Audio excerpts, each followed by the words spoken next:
Assalamualaikum warahmatullahi wabarakatuh. Selamat pagi, semangat pagi, salam pramuka. Perkenalkan, nama saya Muhammad Taufikur Rahman. Saya biasa dipanggil Taufik. Di sini saya akan menjelaskan materi Core Medic Team yang dimana dibawakan oleh tugas dari Loka Cakti. Ya, oke. Di sini saya mau menjelaskan bahwa saya tidak pakai timestamp karena saya recordnya di komputer, tapi di sini saya ada bukti. Ya, saya mengerjakan tugas ini di tanggal 18 September ya. Tanggal 18 September. Nah, 18 September. Ya, di sini pukul 9:43 waktu Indonesia Barat. Nah, saya akan menjelaskan di sini yang pertama. Ya, sebelum lanjut, ini ada foto. Nah, ada foto yang dimana itu ada simbol seperti itu. Ya, nanti kita bakalan ke sana seperti itu. Nah, di sini ada Panadol Extra. Ya, Panadol Extra. Nah, di sini tertera jelas ya. Di depan sini ada paracetamol dan kafein. Kandungannya. Nah, di sini ada logo hijau. Ya, logo hijau. Nah, yang artinya ini obatnya dijual bebas. Ya, dijual bebas di pasaran. Seperti itu. Ini ada logo halalnya. Ya, untuk paracetamol, ya kandungan ini adalah kandungan analgesik. Ya, pereda nyeri. Ya, pereda nyeri dan antipiretik atau penurun demam. Ya, jadi ini fungsinya untuk meredakan sakit kepala, sakit gigi, nyeri otot dan nyeri ringan lainnya. Sama menurunkan demam. Nah, obat ini memiliki efek samping, teman-teman semua. Ya, efek sampingnya adalah untuk ringannya itu seperti mual, sakit perut, atau reaksi alergi. Ya, dan penggunaan dalam dosis tinggi atau jangka panjang dapat merusak hati atau hepatotoksikositas seperti itu. Ya, kemudian untuk kafein. Nah, kafein ini adalah stimulan yang bekerja pada sistem saraf pusat. Nah, fungsinya untuk meningkatkan kewaspadaan dan mengurangi rasa lelah. Dapat digunakan dalam kombinasi dengan obat lain. Nah, jadi bisa ke Panadol ya, bisa ke obat lain ya, seperti pereda nyeri untuk meningkatkan efektivitas. Nah, efek sampingnya ada nih. Ya, insomnia, jadi nggak bisa tidur, gelisah, detak jantung lebih cepat, ya, dan ada kecemasan. Dosis tinggi dapat menyebabkan sakit kepala, sakit perut, dan tremor. Jadi ya digunakan sebagaimana mestinya ya. Untuk Panadol Extra ini ya dia untuk aturan minumnya untuk dewasa, ya dewasanya itu 1 kaplet ya bisa 3 atau 4 kali ya tergantung sama gejala kita. Nah, tidak melebihi 8 kaplet dalam 24 jam seperti itu. Dan jangan diberikan kepada anak di bawah umur 12 tahun kecuali dalam pengawasan dokter ya. Dan minimum intervalnya penggunaan dosisnya adalah 4 jam. Misalnya kalau kita minum jam 6 pagi, ya kita boleh minum obat ini lagi itu jam 10. Ya, tidak boleh jam 9. Kenapa? Karena belum 4 jam. Ya, seperti itu. Kemudian selanjutnya, ya ini untuk obat Panadol Extra ya. Selanjutnya di sini adalah obat Comix. Nah, di sini adalah obat yang paling sering kita kenal ya dalam menyelesaikan obat batuk. Nah, di sini ada kandungannya. Ya, ada kandungannya, teman-teman. Ya. Kandungannya adalah dextromethorphan HBr. Ada guaifenesin. Nah, ada chlorpheniramine malayate. Ya, kandungan dextromethorphan ya hydrobromide adalah obat antitusif penekan batuk. Fungsinya meredakan batuk non produktif, batuk kering yang tidak menghasilkan dahak. Ya, jadi kan batuk tuh ada batuk ringan, ada batuk berat. Ya, kalau batuk berat tuh berdahak dia, ada kayak semacam apa ya? Kalau bahasa kitanya mah semacam kayak reak-reak gitu lah. Nah, efek sampingnya adalah mengantuk, pusing, mual atau muntah. Jadi kalau setelah minum obat ini tidak disarankan untuk berkendara, teman-teman. Overdosis dapat menyebabkan halusinasi, detak jantung cepat, dan kesulitan bernapas. Potensi ketergantungan jika digunakan secara berlebihan. Jadi ingat, tidak boleh berlebihan, digunakan secukupnya saja. Nah, kemudian untuk obat yang kompleks ini adalah tandanya biru. Nah, berbeda sama yang Panadol Extra tadi. Ya, Panadol Extra tadi adalah tanda warna hijau, ini warna biru, seperti itu. Oke. Ini obatnya berarti dijual tapi tidak bebas. Ya. Oke. Kemudian untuk obat yang selanjutnya adalah ini sesuai resep dokter ya teman-teman. Jadi tidak bisa didapatkan seperti Panadol ataupun Comix. Ya, di sini yang pertama adalah ada Samoxin. Ya, ada Samoxin. Nah, kandungannya ada amoxicillin, trihydrate, ya adalah antibiotik dari kelompok penisilin. Nah, fungsinya adalah mengobati berbagai infeksi bakteri, termasuk infeksi saluran pernapasan, infeksi telinga, infeksi saluran kemih, dan infeksi kulit. Ini saya beli untuk obat sakit gigi teman-teman, sama gusi bengkak. Dikasihnya obat ini. Ya, efek sampingnya adalah reaksi alergi, termasuk kram kulit, gatal-gatal, dan pembengkakan. Masalah pencernaan seperti diare, mual, atau muntah jarang dapat menyebabkan efek samping serius seperti anafilaksis, yaitu reaksi alergi parah, dan gangguan hati jarang ya. Seperti itu.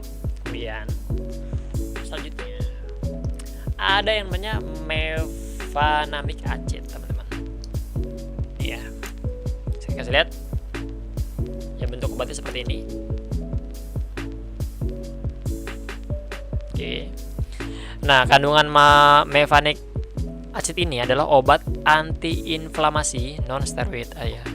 Fungsinya meredakan nyeri ringan hingga sedang seperti nyeri haid, sakit gigi, nyeri otot, dan artritis. Mengurangi peradangan dan pembengkakan. Jadi kalau misalkan di gusi kita itu bengkak, nah ini mengurangi peradangannya seperti itu. Nah, ada efek sampingnya nih. Efek sampingnya adalah sakit perut, mual, muntah, diare. Ya, efek samping seriusnya seperti tukak lambung, pendarahan gastrointestinal, dan peningkatan risiko penyakit jantung jika digunakan jangka panjang. Ingat, segala apapun obat kalau tidak sesuai dosisnya akan bahaya. Kemudian yang terakhir untuk obat yang sakit giginya, di sini ada Voltadex teman-teman semua. Bisa fokus ya. Nih, bentuk obatnya seperti ini. Oke. Kandungan Voltadex mengandung diclofenac sodium, obat antiinflamasi non-steroid. Ya. Sama fungsinya meredakan nyeri, peradangan, dan kekakuan akibat kondisi seperti artritis, nyeri otot, dan nyeri pasca operasi. Nyeri pasca operasi. Jadi kalau misalkan teman-teman habis operasi gigi, ya mungkin dikasih kandungan obat yang ada Voltadex-nya. Efek sampingnya adalah masalah pencernaan, mual, muntah, diare, peningkatan resiko tukak lambung, pendarahan, dan penyakit jantung jika penggunaan jangka panjang. Seperti itu. Gitu ya. Kemudian di sini berbeda. Di sini bukan obat, tapi di sini adalah suplemen vitamin. Nah, tahu apa? Adalah Enervon C multivitamin. Nah, ini yang sangat terkenal di pasaran. Ya. Untuk logonya dia nggak ada logo-logoan ya. Saya buka. Tidak seperti obat yang tadi. Ya, karena ini masuk ke suplemen teman-teman semua, vitamin. Ya, berbeda sama obat. Kalau obat itu menyembuhkan, kalau suplemen itu menjaga, seperti itu ya. Ini isinya seperti ini. Ya. Ini dalamnya. Tuh ya. Ini rasanya manis teman-teman. Rasanya manis dan ini diminum ya, bukan dihisap, bukan tablet hisap. Nah, untuk kandungannya di sini ada vitamin C ya, dan B kompleks ya, ada B1, B2, B8 sampai B12. Ya, vitamin B itu untuk fungsinya menjaga imunitas tubuh seperti itu. Ini diminum 1 kali sehari ya, tidak boleh lebih karena kandungan gulanya juga cukup tinggi. Ya, untuk obat sakit gigi ini maksimalnya 3 kali sehari seperti itu. Nah, penjelasannya seperti ini teman-teman. Untuk 3 kali sehari, ya itu cara ngitungnya seperti ini. Kalau misalkan teman-teman minumnya jam 6, berarti 8 jam setelahnya. berapa? Ya jam 6, berarti minumnya jam 2 siang seperti itu. Ya jadi kalau misalkan diminumnya 3 kali, tinggal kan dalam sehari kan ada 24 jam. 24 jam dibagi 8. Dibagi 3 karena 3 kali sehari. Nah, berarti intervalnya 8 jam seperti itu. Ya, kemudian untuk yang Comix ini, dia aturan minumnya adalah 3 kali sehari, ya 1 sampai 2 saset. Jadi tergantung sama seberapa parah batuk yang dialamin seperti itu ya. Terakhir, bukan terakhir sih, ini kedua dari terakhir ya. Ini obat berbeda. Ini obatnya obat salep teman-teman. Lihat di sini. Ya, bisa nggak ya?